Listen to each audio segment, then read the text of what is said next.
নবীজি বলছেন সাল্লাল্লাহু আলাইহি ওয়াসাল্লাম, একটা মৃত গাধাকে দেখে বলছেন, সাহাবীরা তোমরা কি কেউ এই গাধাটাকে 1 দিরহামের বিনিময়ে কিনবে?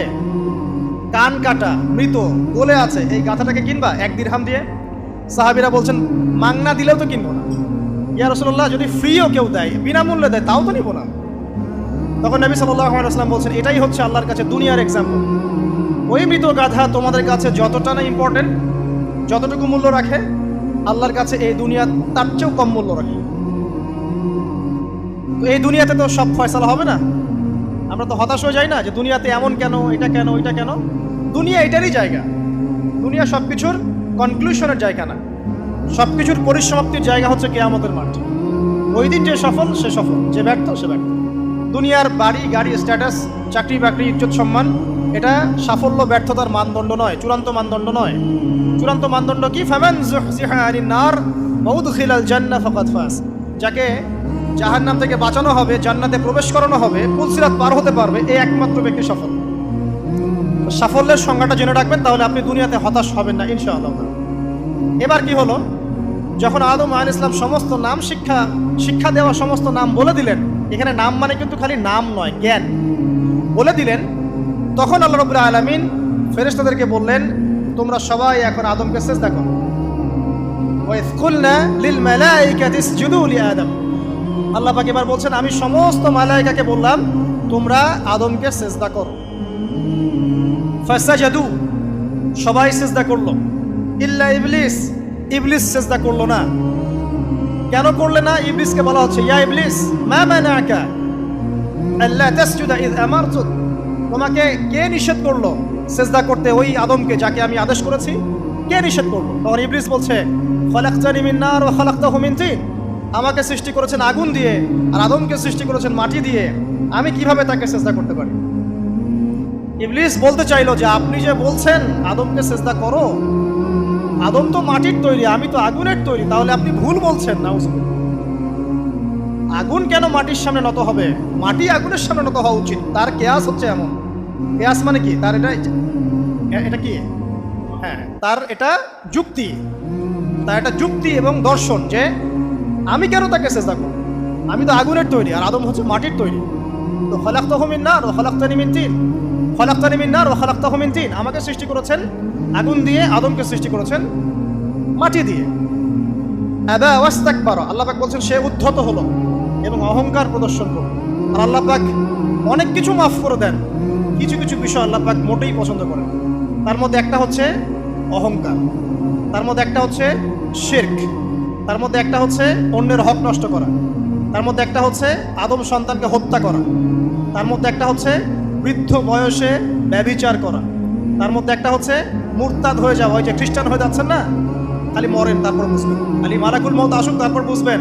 আল্লাহ রাব্বুল আলামিন বলছেন তার রাসূলের মাধ্যমে, কেউ যদি সাক্ষ্য দেয় আল্লাহ ছাড়া কোনো মাবুদ নাই, মুহাম্মদ সাল্লাল্লাহু আলাইহি ওয়াসাল্লাম শেষ নবী, ঈসা ইবনে মারইয়াম আল্লাহর প্রেরিত নবী, আল্লাহর পুত্র নন, জান্নাত সত্য এবং জাহান্নাম সত্য, এই 5টা বিষয় যদি কেউ সাক্ষ্য দেয়, ইনশাআল্লাহ সে জান্নাতে যাবে, তার আমল যেমনই হোক না কেন। টাকার বিনিময়ে, চাকরির বিনিময়ে, সমাজ সেবার নামে আর চিকিৎসার নামে ঈমান বিক্রি করে ফেললেন। সুবহানাল্লাহ, সুবহানাল্লাহ। তোমাদের এই পৃথিবীতে বেঁচে থাকার চাইতে মাটির তলে চলে যাওয়া ভালো। আবর্জনার কোনো প্রয়োজন নাই আল্লাহর এই জমিনে। এই মুসলিম উম্মার আবর্জনার কোনো প্রয়োজন নাই। এই মুসলিম উম্মার ইমানদার সাহসী তরুণ প্রজন্মের দরকার। আল্লাহ পাক কবুল করুন, আমিন। এরপরে কি হলো? ইবলিস সিজদা করলো না, আবা ওয়াস্তাকবার, সে উদ্ধত হলো এবং অহংকার প্রদর্শন করলো। এবার আল্লাহ পাক জিজ্ঞাসা করলেন, কেন করলে না? কেন করলে না? সে বললো যে আগুন দিয়ে সৃষ্টি করেছেন আমাকে, তাকে সৃষ্টি করেছেন আপনি মাটি দিয়ে, সো আপনি ভুল, আমি সঠিক, আমি কেন তাকে সিজদা করব? আল্লাহ পাক তখন আর তার প্রতি রহম করলেন না। আল্লাহ পাক তখন তাকে বলছেন, ফাখরুজ মিনহা, এখান থেকে বেরো। আল্লাহ পাক যেমন গফুর রহিম, আরহামুর রহিমিন, ঠিক তেমনি আল্লাহ পাক শাদীদুল ইকাব, কঠিন শাস্তিদাতাও বটে। আল্লাহ পাক শুধু কি দয়াই করবেন, শাস্তি দিবেন না? দিবেন। ফাখরুজ, অপদস্থ হয়ে, লাঞ্ছিত হয়ে এখান থেকে বের হয়ে যাও। এখানে অহংকার করার অধিকার তোমাকে দেওয়া হয় না, এখান থেকে বের হয়ে যাও। এবার ইবলিস বের হয়ে যাচ্ছে। বের হয়ে যাওয়ার সময় ইবলিস বলছে রব্বি। কি বলছে? রব্বি। দেখেন, ইবলিস আল্লাহকে বলছে রব্বি, মানে ইবলিস আস্তিক, ইবলিস কি আস্তিক ইবলিস আল্লাহ বিশ্বাস করে। ইবলিস বলছে রব্বি, হে আমার রব, আনজিরনি ইলা ইয়াউমি ইউবআসুন, আমাকে কিয়ামত দিবস পর্যন্ত অবকাশ দেন। আমাকে তো বের করে দিচ্ছেন, ঠিক আছে, আমাকে কিয়ামত দিবস পর্যন্ত অবকাশ দেন। শব্দ চয়ন হচ্ছে রব্বি, হে আমার রব, মানে ইবলিস কিন্তু নাস্তিক না। তাহলে এখন যারা এই যে এথিজমে বিশ্বাস করছেন, আসলে এরা কেউ নাস্তিক না, এরা ইসলাম বিদ্বেষী। কখনো দেখবেন না তাদেরকে অন্য ধর্মের কোনো বিষয় নিয়ে কটু মন্তব্য করছে, প্রশ্ন উত্থাপন করছে, এমনটা খুব কমই দেখবেন। এতে যত মাথা ব্যথা ইসলাম নিয়ে। এখানে দেখেন ইবলিসের কথা বলছি, ইবলিস কিন্তু আস্তিক। ইবলিস কি বলছে? রব্বি আনজিরনি ইলা ইয়াউমি ইউবআসুন, হে আমার রব। ইবলিস জানে যে আল্লাহ তার রব। ওই যে সূরা হাশরের শেষের দিকে পড়ে দেখবেন ইবলিস বলে উকফুর, তোমরা কুফরি করো। তারপরে মানুষ যখন কুফরি করে সে বলে আমি ইন্নী আখাফুল্লাহ রাব্বাল আলামিন, আমি আল্লাহকে ভয় করি যে জগৎ সমূহের প্রতিপালক। শয়তানকে মানুষকে জিজ্ঞাসা করবে জাহান্নামীরা, তুমি আমাদেরকে পথভ্রষ্ট করেছে। শয়তান বলবে আমি কিচ্ছু করি নাই, আমি তোমাদেরকে কোনো কাজে ফোর্স করি নাই, আমি শুধু তোমাদেরকে ওয়াসওয়াসা দিয়েছি, তোমরা নিজেরাই কাজ করছো। ফালা তালুমুনি ওয়ালুমু আনফুসাকুম, সূরা ইব্রাহিম পড়ে দেখেন। শয়তান বলবে তোমরা আমাকে লানত করো না, নিজেদেরকেই লানত করো, আমি তো তোমাদেরকে বাধ্য করে কাজ করাই নাই, তোমরা নিজেরাই করেছো এই কাজ। আসুন সামনে যাই। এবার আল্লাহ পাক যখন ইবলিসকে বের করে দিলেন, সে বলছে আমাকে কিয়ামত পর্যন্ত অবকাশ দিন। কিয়ামত পর্যন্ত অবকাশ নিয়ে ইবলিস কি করবে?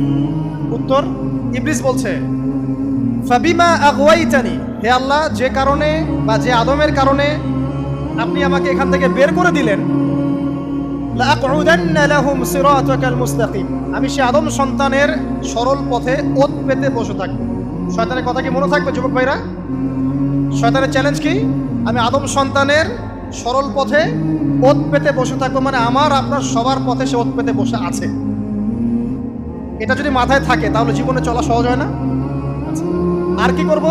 সুম্মা লাআতিয়ান্না মিন বাইনি আইদিহিম, শুধু বসেই থাকবো না, আমি আসবো তাদের সামন থেকে, ওয়া মিন খালফিহিম, তাদের পিছন থেকে, ওয়া আন আইমানিহিম, তাদের ডান দিক থেকে, ওয়া আন শামাইলিহিম, তাদের বাম দিক থেকে, ওয়ালা তাজিদু আকসারাহুম শাকিরিন, হে আল্লাহ, আপনি বেশিরভাগ আদম সন্তানকে শুকরগুজার পাবেন না। কার কথা? শয়তানের এই কথাটা কি সত্য না মিথ্যা? এখন বেশিরভাগ লোক নামাজ পড়ে না পড়ে না? পড়ে পড়ে না। বেশিরভাগ মুসলিমের দাড়ি আছে না নাই? বেশিরভাগ মুসলিম সুদ খায় না খায় না? এখন বেশিরভাগ তরুণ প্রজন্ম জেনায় আছে না নাই? পর্নোগ্রাফি সবাই দেখে না দেখে না? অন্যের সম্পদ আত্মসাৎ মানুষ করছে না? দুর্নীতি করছে না? ঘুষ খাচ্ছে না? ইসলামের বিধান 100% পালন করে কত পার্সেন্ট মানুষ? খুব কম। আচ্ছা বাদ দেন এত বড় বড় কথা, শুধু কোরআনুল কারীম তেলাওয়াত করতে পারে কতজন মানুষ? বলি না আমরা 90% মুসলিমের বাংলাদেশ, তো 90% মুসলিমের বাংলাদেশে কত ভাগ মুসলিম কোরআন তেলাওয়াত করতে পারে? একটা শুমারি করে দেখেন, কোরআন শুমারি। এটা কোরআন শুমারি করে দেখেন যে কত পার্সেন্ট মুসলিম শুদ্ধ করে কোরআন পড়তে পারে। যারা পড়তে জানে তাদেরও পড়া যে কত ভুল আছে, আলেম ওলামার কাছে গেলে বুঝতে পারবেন। আর এই ভুলের কারণে যে অর্থ কত পরিবর্তন হচ্ছে আপনি তো জানেনই না। তো এই যে শয়তান বলেছে ওয়ালা তাজিদু আকসারাহুম শাকিরিন, আপনি বেশিরভাগই শুকরগুজার পাবেন। তো কথা সত্য না মিথ্যা? দেখেন ও কিন্তু তার মিশনের মধ্যে ঠিকই আছে। কথা যে সত্য তার প্রমাণ সহিহ বুখারীর একটা হাদিস, যেটা 4 বার এসেছে বুখারীর মধ্যে, যে আদম আলাইহিস সালামকে ডাকা হবে কিয়ামতের মাঠে, ডেকে বলা হবে তোমার সন্তানদের মধ্য থেকে জাহান্নামীদেরকে আলাদা করে দাও। আদম আলাইহিস সালাম বলবেন কতজনকে আলাদা করে দিব? আল্লাহ পাক বলবেন প্রতি 1099 জনকে জাহান্নামের জন্য আলাদা করে দাও। শয়তানের কথা ঠিক না বেঠিক? এবার আল্লাহ রাব্বুল আলামিন তাকে বের করে দিলেন। ইবলিস এবার বের হয়ে গেল, চ্যালেঞ্জও করলো। এবার আল্লাহ পাক আদম আলাইহিস সালামকে ডেকে বলছে ইয়া আদম, এবার আদম আলাইহিস সালামের এই যে পাজর মানে বুকের পাজর, এখান থেকে তার সঙ্গিনীকে সৃষ্টি করা হবে। কারণ আদম আলাইহিস সালাম একাকী ছিলেন, একা কি থাকা যায়? একা থাকতে কষ্ট হয় না? একজন জীবন সঙ্গী লাগে না? তো আদম আলাইহিস সালামের এই বাম পাজরের হাড় থেকে হাওয়া আলাইহিস সালামকে সৃষ্টি করা হবে। সৃষ্টি করার পর আরো একটা ঘটনা আছে যে আল্লাহ রাব্বুল আলামিন আদম আলাইহিস সালামের পিঠের যে অংশটুকু আছে, এই অংশটুকু থেকে আগামীতে যত আদম সন্তান আসবে সবাইকে ছোট ছোট পিঁপড়ার আকৃতিতে সামনে নিয়ে দেখালেন। সুবহানাল্লাহ। যত আদম সন্তান আসবে আল্লাহ পাক সবাইকে আদমের সামনে দেখালেন এবং বললেন এই যে শুভ্র অংশ যারা, মানে সাদা অংশ যারা, তারা তোমার সন্তানদের মধ্য থেকে সবাই জান্নাতি। আর তোমার এই যে বাম পাশে যেগুলো কালো কালো ছোট ছোট আকৃতি দেখছো, এগুলো সব তোমার সন্তানদের মধ্য থেকে জাহান্নামী। আমরা দোয়া করি আমরা তাদের অন্তর্ভুক্ত না হই। এবার আল্লাহ পাক সবাইকে বললেন, সূরা আরাফের মধ্যে আসছে 182 নম্বর আয়াতে মনে হয়, আল্লাহ পাক বলেন আলাস্তু বিরব্বিকুম, হে আদমের সন্তানরা, আমি কি তোমার রব নই? আমি কি তোমাদের রব নই? আলাস্তু বিরব্বিকুম, আমি কি তোমাদের রব নই? আলাস্তু বিরব্বিকুম, আমি কি তোমাদের রব নই? আমরা সবাই তখন বলেছিলাম বালা ইয়া রব্বি, অবশ্যই আপনি আমাদের রব। আমরা এখন ভুলে গেছি না? আমরা সবাই এই সাক্ষী দিয়ে আসছি রুহের জগতে। আর রুহের জগৎ বলে একটা জগৎ আছে, অনেক জগৎ আছে। রুহের জগৎ একটা, দুনিয়ার জগৎ একটা, জিন জাতির জগৎ আলাদা, বারজাখ পরকালে যে কবরে রাখার পরে বারজাখের জগৎ একটা, আর দারুল করার যেটা হবে একদম জান্নাত জাহান্নাম, ওটা আরেকটা জগৎ। এই যে মহাবিশ্ব যে সম্প্রসারিত হচ্ছে, এক এক গ্যালাক্সিতে এক একটা জগৎ না, এরকম বহু জগৎ আছে। রুহের জগতে আমরা এই ওয়াদা আল্লাহর কাছে করে এসেছি। এটাকে আহদে আলাস্তু বলে। কি বলে? আহদে আলাস্তু, মানে আলাস্তু বিরব্বিকুম, আমি কি তোমাদের রব নই? আমরা বলেছিলাম হ্যাঁ আপনি আমাদের রব। একটা মজার কথা আছে এখানে, যখন আদম আলাইহিস সালাম দেখছিলেন তার সন্তানদেরকে সাদা সাদা আকৃতি ছোট ছোট, এর মধ্যে একটা সন্তানকে দেখে, একজন সন্তানকে দেখে তার প্রচন্ড ভালো লেগেছিল এবং তিনি অত্যন্ত সুদর্শন ছিলেন। তাকে দেখে তার প্রচন্ড রকম ভালো লেগেছিল। আল্লাহ পাককে তিনি জিজ্ঞাসা করলেন, হে আল্লাহ, আমার সন্তানদের মধ্যে কে এই সুন্দর সন্তান কে? আল্লাহ পাক বললেন, সে হচ্ছে তোমার সন্তান দাউদ। কি নাম? দাউদ আলাইহিস সালাম। আর আপনাকে বলে রাখি, আদম আলাইহিস সালামের ব্যাপারে যেমন আল্লাহ পাক বলেছেন আদম আমার খলিফা, ঠিক দাউদ আলাইহিস সালাম সম্পর্কেও আল্লাহ পাক বলেছেন দাউদ আমার খলিফা। বুঝতে পারলেন? কোথায় আছে? সূরা সাদ পড়ে দেখেন। ঠিক আদম আলাইহিস সালাম সম্পর্কে আল্লাহ পাক বলেছেন না যে আমি পৃথিবীতে খলিফা পাঠাচ্ছি, ঠিক দাউদ আলাইহিস সালাম সম্পর্কেও আল্লাহ পাক বলেছেন দাউদ আমার খলিফা। ইয়া দাউদ ইন্না জাআলনাকা খলিফাতান ফিল আরদ ফাহকুম বাইনান নাসি বিল হক ওয়া লা তাত্তাবি'ল হাওয়া। আয়াতটা পড়ে দেখবেন, ওইদিকে আমি পরে আসছি। তো ওই সন্তানকে দেখে তার এত ভালো লাগলো, আল্লাহর কাছে তিনি জিজ্ঞাসা করছেন, হে আল্লাহ, আমার এই সন্তানের হায়াত কত? আল্লাহ পাক বলছেন, তোমার এই সন্তানের হায়াত হচ্ছে 60 বছর। কত বছর? 60 বছর। আর আমাদের উম্মতে মুহাম্মাদের কিন্তু গড় আয়ু এরকম 60-65, এর বেশি না গড় আয়ু। তখন আদম আলাইহিস সালাম বলেন, আল্লাহ, আমার হায়াত থেকে তাকে 40 বছর দিয়ে দাও। আমার হায়াত থেকে তাকে 40 বছর দিয়ে দাও। আল্লাহ পাক তাকে 40 বছর দিয়ে দিলেন। তাই আদম আলাইহিস সালামের 1000 বছর হায়াত হয়ে গেল 960 বছর, আর দাউদ আলাইহিস সালামের 40 বছর হায়াত হয়ে গেল 100 বছর। এখন আসেন এই জায়গায় যে আদম আলাইহিস সালাম এবং দাউদ আলাইহিস সালাম দুইজনকে আল্লাহ পাক কি বলেছেন? খলিফা। খলিফা কে? খলিফা কাকে বলে? এটা একটু শুনে নি ছোট্ট করে। সূরা সাদ পড়বেন 24 কি 26 নম্বর আয়াত। আল্লাহ পাক বলছেন, ইয়া দাউদ, হে দাউদ, খলিফার কাজ কি এটা শোনেন। হে দাউদ, ইন্না জাআলনাকা খলিফাতান ফিল আরদ, নিশ্চয়ই আমি আল্লাহ তোমাকে পৃথিবীতে খলিফা করেছি। কি করেছি? খলিফা করেছি। তোমার কাজ কি? ফাহকুম বাইনান নাসি বিল হক, মানুষের মাঝে আল্লাহর বিধান দ্বারা হকের মানদণ্ডে বিচার ফয়সালা করবে। আর আল্লাহর খলিফার দায়িত্ব কি? আল্লাহর বিধান দ্বারা বিচার ফয়সালা করা। ওয়ালা তাত্তাবি'ল হাওয়া, তুমি নিজের প্রবৃত্তির অনুসরণ করবে না। ফায়ুদিল্লাকা আন সাবিলিল্লাহ, তাহলে তোমাকে এটা সরল পথ থেকে বিচ্যুত করে দেবে। ইন্নাল্লাযীনা ইউদিল্লুনা আন সাবিলিল্লাহ, নিশ্চয় যারা আল্লাহর পথ থেকে বিচ্যুত হয়ে যায়, লাহুম আযাবুন শাদীদ, তাদের জন্য কঠিন শাস্তি আছে। বিমা নাসু ইয়াউমাল হিসাব, এই কারণে যে তারা হিসাবের দিনটা ভুলে গেছে। এই আয়াত থেকে খলিফার ফাংশন বুঝতে পারলেন? খলিফার ফাংশন কি? আপনি যা ইচ্ছা তাই ফয়সালা করবেন, নিজের মন গড়া যা ইচ্ছা রচনা করবেন। ফাহকুম বাইনান নাসি বিল হক, মানুষের মধ্যে হকের মানদণ্ডে বিচার ফয়সালা করুন। হকটা কি জিনিস? আমার দর্শন হক, আমার ফিলোসফি হক, আমার যুক্তি, আমার বিজ্ঞান, এগুলোই হকের মানদণ্ড। হকের মানদণ্ড কি? কোথায় উত্তর আছে? কোরআনেই উত্তর আছে। কোন সূরা? সূরা কাহফ। কত নম্বর আয়াত? আয়াত নাম্বার 29। আল্লাহ পাক বলছেন, ওয়াকুলিল হাক্কু মির রাব্বিকুম, হক সেটাই যা তোমার রবের পক্ষ থেকে নাযিল।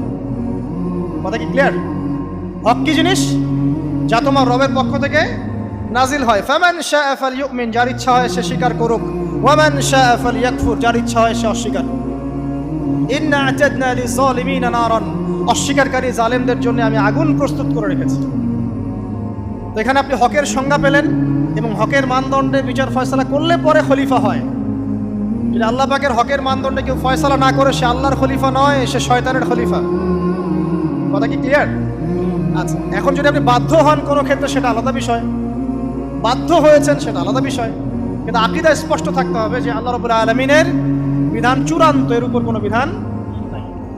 এখন আপনি আদম এবং দাউদ আলাইহিস সালামের মধ্যে একটা সম্পর্ক বুঝতে পারলেন। এবার আল্লাহ পাক আদম আলাইহিস সালামকে ডাকলেন, ডেকে বলছেন, আদম এবং হাওয়া, তোমরা দুজন উসকুন আনতা ওয়া যাওজুকাল জান্নাহ, এবার তুমি আর তোমার স্ত্রী হাওয়া তোমরা জান্নাতে থাকো। ফাকুলা মিনহা রাগাদান হাইথু শি'তুমা, জান্নাতের যেখান থেকে ইচ্ছা তোমরা ফল খাও বা যা ইচ্ছা তাই করো, সবকিছু উন্মুক্ত তোমাদের জন্য জান্নাতে। একটা বিষয়, ওয়ালা তাকরাবা হাদিহিশ শাজারা, এই যে গাছটা দেখছো এই গাছের কাছেও যাবে না। এখানে শব্দ এমন না যে গাছের ফল খাবে না, শব্দ হচ্ছে এমন গাছের কাছেও যাবে না। যেমন ওয়ালা তাকরাবু জিনা, জিনা করবে না আল্লাহ পাক বলেননি, বলেছেন জিনার কাছেও যাবে না। ওয়ালা তাকরাবু মাল আল ইয়াতীম, ইয়াতীমের মাল খাবে না আল্লাহ পাক বলেন নাই, আল্লাহ বলছেন ইয়াতীমের মালের কাছেও যেও না। আমি কি বুঝাতে পারছি? এই গাছের কাছেও যেও না। এবার জান্নাতে তারা থাকতে লাগলেন।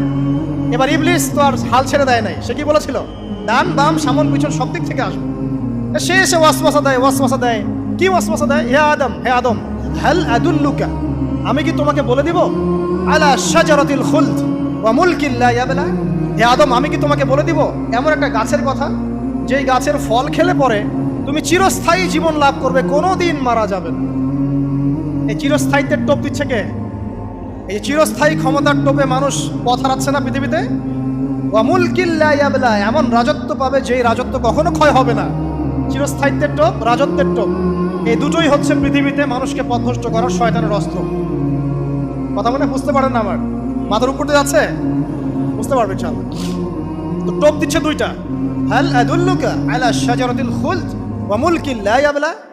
করতে করতে করতে করতে একদিন সত্যি সত্যি আমাদের পিতামাতা সেই গাছের কাছে চলে গেলেন।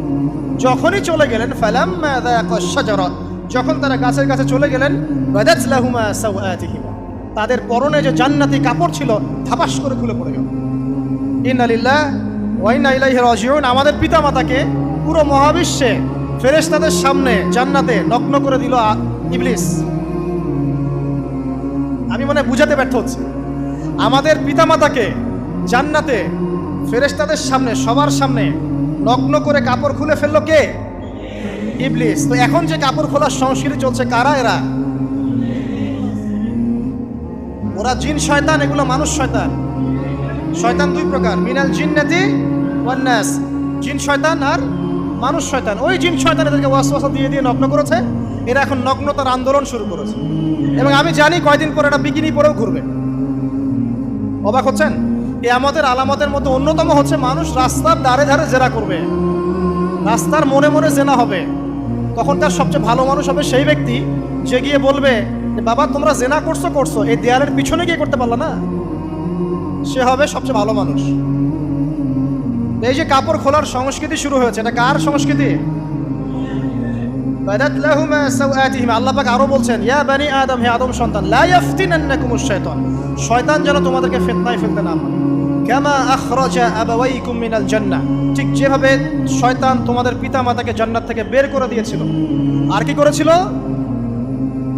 কামা আখরাজা আবাওয়াইকুম মিনাল জান্নাহ ইয়ানজিউ আনহুমা লিবাসাহুমা, শয়তান তোমাদের পিতামাতার লেবাস পোশাক খুলে ফেলেছিল। ঠিক এভাবেই যেন পৃথিবীতে শয়তান তোমাদেরকে ফিতনায় ফেলতে না পারে, আল্লাহ পাক সতর্ক করছেন। এখন কি বুঝতে পারছেন? এই নগ্নতার যে 6 লাভ, নগ্নতা, অশ্লীলতা, পর্নোগ্রাফি, বেহায়াপনা, ফ্রি মিক্সিং, নারীদেরকে নগ্ন করে রাস্তায় বের করে নিয়ে আসা, এগুলো কার এজেন্ডা? শয়তানের এজেন্ডা। এর উপর কোনো কথা নাই, কারণ কোরআনের উপর কোনো সত্য নাই। এগুলোর উপরে কোনো কথা হবে না, বিকজ কোরআনের উপর কোনো সত্য নাই। আছে?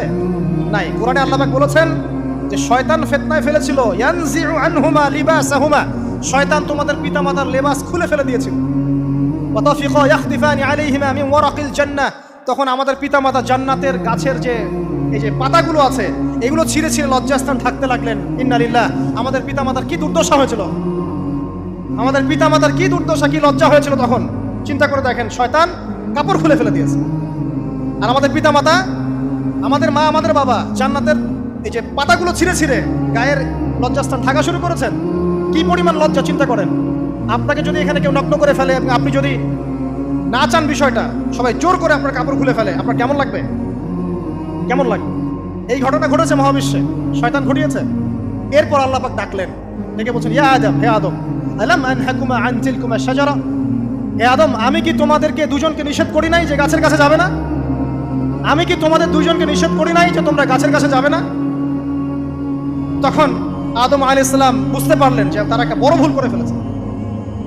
তারপর আল্লাহ রাব্বুল আলামিন দয়া পরবশ হয়ে আদম এবং হাওয়া আলাইহিস সালামকে কালিমা শিক্ষা দিলেন, তওবার কালিমা, যেই কালিমা দিয়ে তারা তওবা করতে পারেন। সেই কালিমা হচ্ছে রব্বানা যালামনা আনফুসানা ওয়া ইল্লাম তাগফির লানা ওয়া তারহামনা লানাকুনান্না মিনাল খাসিরিন। এই দোয়া শিখে নিয়ে আদম এবং হাওয়া আলাইহিস সালাম তওবা করলেন। আল্লাহ পাক তাদের তওবা কবুল করে মাফ করে দিলেন। কিন্তু জান্নাতে আর থাকা হলো না। আল্লাহ পাক বলেন, কুল নাহবিতু মিনহা জামিআ, এবার তোমরা সবাই মিলে এখন পৃথিবীতে নেমে যাও। আল্লাহ মাফ করে দিলেন, কিন্তু তোমরা এখন পৃথিবীতে নেমে যাও, জান্নাতে আর থাকা হবে না। খেয়াল করে দেখেন, ইবলিসও আল্লাহর আদেশ মানে নাই। আল্লাহ বলেছেন সিজদা করো, ইবলিস কিন্তু করে নাই। আবার আমাদের পিতা আদম আলাইহিস সালামকে আল্লাহ পাক বলেছেন গাছের কাছে যেও না, তারা চলে গেছেন। দুটোই কি অবাধ্যতা নয়? তাহলে ইবলিসকে চিরস্থায়ী জাহান্নামী করা হলো, আদম সন্তানকে কেন করা হলো না? উত্তর, আদম সন্তান আদম আলাইহিস সালাম তওবা করে ফিরে এসেছে, ইবলিস আসে নাই। তাই আমাদের দ্বারা পদে পদে ভুল হবেই, তওবা করে ফিরে আসলেই গুনাহ মাফ ইনশাআল্লাহ। আর যদি ইবলিসের মতো গুনার উপর গুনাহ করতেই থাকেন আর বলেন যে আমি ঠিক কাজ করছি, তাহলে ইনশাআল্লাহ ওই যে জাহান্নাম অপেক্ষা করছে।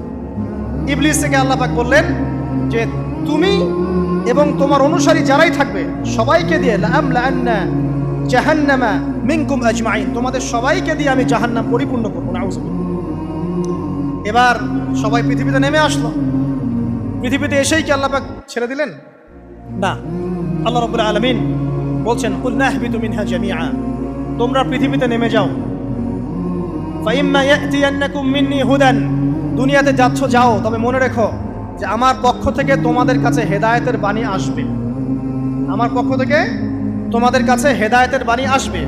ফামান তাবিআ হুদায়া ফালা খাউফুন আলাইহিম ওয়ালা হুম ইয়াহজানুন, যারা আমার হেদায়েতের বাণীগুলো মেনে চলবে তাদের কোনো ভয় নাই, কোনো দুশ্চিন্তাও নাই। ওয়াল্লাযীনা কাফারু ওয়া কাযযাবু বিআয়াতিনা, কিন্তু যারা আমার আয়াতকে কুফরি করবে, মিথ্যা প্রতিপন্ন করবে, ফাউলাইকা আসহাবুন নার, তারা হবে জাহান্নামের অধিবাসী। হুম ফিহা খালিদুন, তারা সেখানে চিরস্থায়ী হবে। এই সহজ সরল জীবন দর্শন দিয়ে আল্লাহ পাক পৃথিবীতে পাঠিয়ে দিলেন। এবার শুরু হলো পৃথিবীতে পথ চলা। পৃথিবীতে পথ চলার ক্ষেত্রে অনেক কিছু সৃষ্টি করতে হলো, আবিষ্কার, কৃষিকাজ, এটা ওটা সবকিছু। আদম আলাইহিস সালামকে আল্লাহ পাক সেই জ্ঞান ওহীর মাধ্যমে শিক্ষা দিলেন।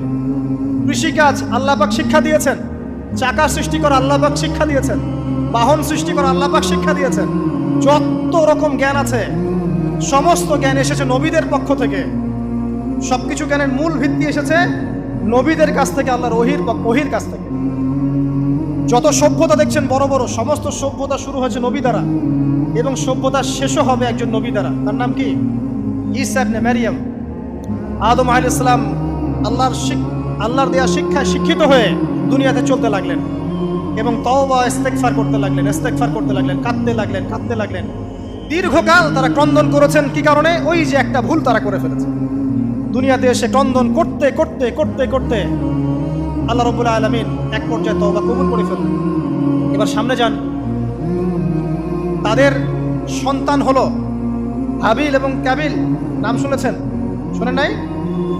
হাবিলের কুরবানি কবুল হয়, কাবিলের কুরবানি কবুল হচ্ছে না। বিকজ কাবিল এর কুরবানির মধ্যে ইখলাস নাই। ভাইয়ের কুরবানি কেন কবুল হচ্ছে, আমারটা কেন হচ্ছে না? হিংসার বশবর্তী হয়ে কাবিল হাবিলকে হত্যা করে ফেললো।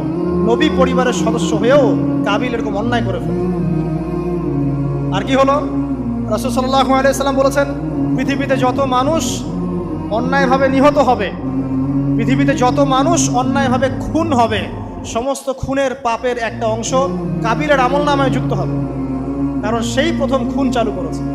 এই যে আজকে গুনাহে জারিয়া চালু করছেন না, সুদী এনজিও, সুদী সমিতি, সিনেমা হল, এইটা ওইটা, মদের বার, যত গুনাহে জারিয়া চালু করছেন, মৃত্যু হবে, কবরও যাবেন ঠিকই, কিন্তু গুনাহ কমবে না ইনশাআল্লাহ।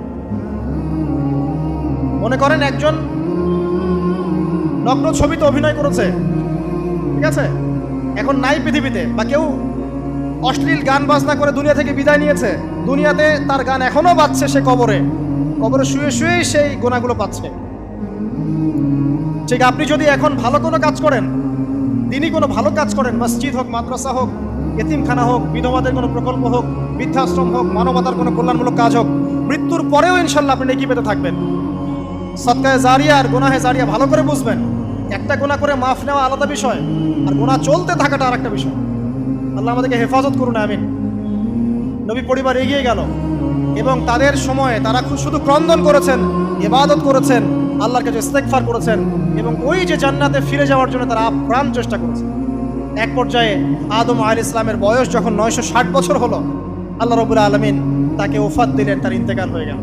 ইন্না লিল্লাহি ওয়া ইন্না ইলাইহি রাজিউন। এরপরেও নবী পরিবার চলতে লাগলো, চলতে চলতে পরবর্তীতে আসলেন নূহ আলাইহিস সালাম, তারপরে ইব্রাহিম, আদ জাতি, তারপর সামুদ, তারপরে শুআয়ব, কওমে মাদিয়ান, মূসা, দাউদ, সুলাইমান, ইসহাক, ইয়াকুব। নবী পরিবার চলতেই লাগলো। এক পর্যায়ে ঈসা আলাইহিস সালামের পরে মুহাম্মদ সাল্লাল্লাহু আলাইহি ওয়াসাল্লামের মধ্য দিয়ে নবীদের সিলসিলা আল্লাহ পাক শেষ করে দিলেন। এভাবেই সভ্যতা এগিয়ে গেছে, এভাবেই আমাদের পিতামাতার হাত ধরে জ্ঞান পৃথিবীতে এসেছে এবং ওই যে শয়তানের মিথ্যা প্রলোভন, প্রতারণা, এর ফলশ্রুতিতে ওই যে আমাদের পিতামাতার গা থেকে কাপড় খুলে পড়লো, আল্লাহ পাক রাগান্বিত হয়ে সবাইকে দুনিয়াতে নামিয়ে দিলেন, ইবলিসকে চিরস্থায়ী জাহান্নামী ঘোষণা করলেন। কিন্তু আমাদের পিতামাতার ক্রন্দন, তওবা, ইস্তেগফার, আমলের বদৌলতে, আল্লাহর রহমতে আল্লাহ পাক পিতামাতাকে মাফ করে দিলেন। এভাবেই মানব জাতি এগিয়ে যাচ্ছে। আজকে আমরা এই পর্যায়ে পর্যন্ত এসেছি। আদম আলাইহিস সালামের এই সংক্ষিপ্ত জীবনী থেকে আমরা কি শিখলাম? আমরা শিখলাম যে আল্লাহ রাব্বুল আলামিন অনেক ভালোবেসে, অনেক মহব্বত করে, মমতা দিয়ে, মায়া দিয়ে নিজের হাতে আমাদের পিতাকে সৃষ্টি করেছে। এক, দুই, আমাদের পিতাকে আল্লাহ রাব্বুল আলামিন তার পক্ষ থেকে জ্ঞান শিক্ষা দিয়েছেন। এই কারণে আদম সন্তানরা জন্ম থেকেই দেখবেন কিছু না কিছু জ্ঞানী হয়েই থাকে। জ্ঞান আপনার ডিএনএর মধ্যে থাকেই। আল্লাহ রাব্বুল আলামিন আদম আলাইহিস সালামের মধ্যে রূহ ফুঁকে দিয়েছেন। আল্লাহ রাব্বুল আলামিন আদম আলাইহিস সালামকে জান্নাতে রেখেছেন। আল্লাহ রাব্বুল আলামিন গাছের কাছে যাওয়ার পরেও তওবা ইস্তেগফারের মধ্য দিয়ে তাকে মাফও করে দিয়েছেন। আল্লাহ রাব্বুল আলামিন আদম এবং হাওয়া আলাইহিস সালামের মধ্য দিয়ে এই পৃথিবীতে মানব জাতির সিলসিলা অব্যাহত রেখেছেন এবং কিয়ামত পর্যন্ত যত আদম সন্তান আসবে তাদের জন্য আল্লাহ পাক তার পক্ষ থেকে হেদায়েত প্রেরণ করেছেন। এক যুগে তাওরাত এসেছে, কখনো জাবুর, কখনো ইনজিল, কখনো কোরআন, সর্বশেষ টেস্টামেন্ট হিসেবে কোরআন এসেছে। এখন যদি এই ওহীর বাণী, কোরআন এবং এর ব্যাখ্যা, হাদিস আমরা মেনে চলি, ইনশাআল্লাহ তাআলা আমরা আবার সেই জান্নাতে ফিরে যাব যেখান থেকে আমাদেরকে নামিয়ে দেওয়া হয়েছে। আর যদি আমরা কোরআন এবং হাদিস বা আল্লাহর ওহীর পরোয়া না করি, এর আলোকে জীবন না করি, তাহলে ওই ইবলিসের সাথেই আমাদেরকে জাহান্নামে থাকতে হবে। নাউযুবিল্লাহ।